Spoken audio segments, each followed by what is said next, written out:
Hello and bonjour everybody. I'm here to show you how to play a new game at home.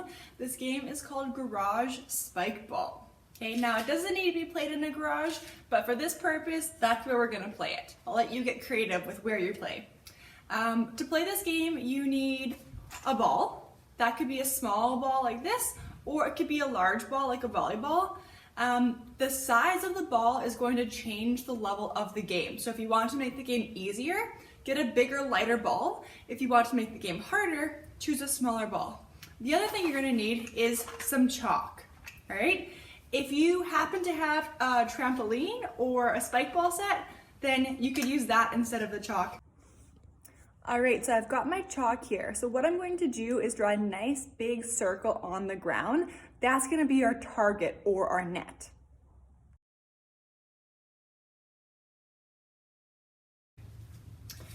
All right, so we've got our circle drawn on the ground. Same thing with the circle, you can change the size of it just like you can change the size of the ball. So if you draw a small circle, the game's gonna be a lot harder. If you draw a large circle, the game's gonna be a lot easier.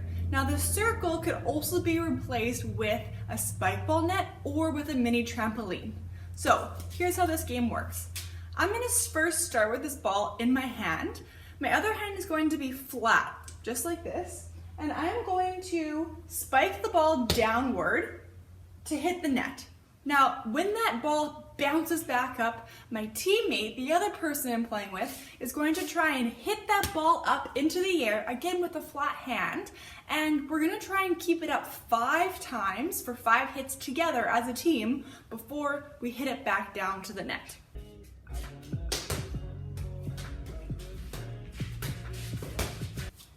So once that ball was spiked down into that circle or our net, it would come back up and we again would try and hit it together 5 times into the air before spiking it back down onto our circle.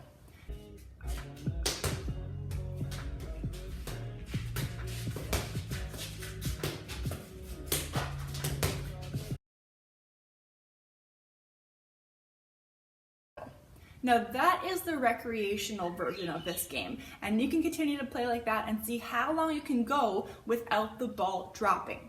If the ball drops, that's fine. You just pick it up and restart. Now, here is the competitive version of this game. Instead of playing with your partner, you're gonna play against them. So I would take my ball, I would spike it down onto the net, and I want to make it difficult for my partner to return. They will get 5 hits by themselves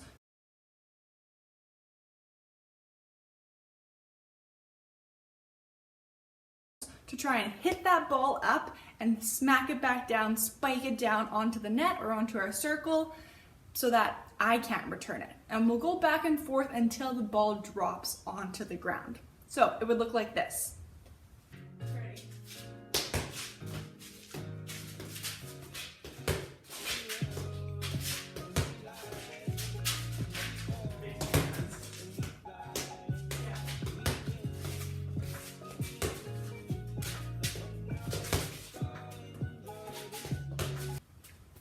So here's how you keep points if you decide to play competitive. If I spike that ball down and the person I'm playing with cannot return the ball, that means that the ball touches the ground, or maybe when they spike it, they miss the net.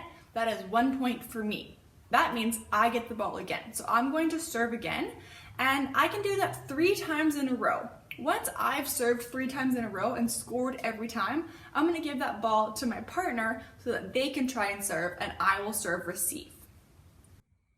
All right, that's it. You now know how to play Garage Spikeball. Let me know how it goes.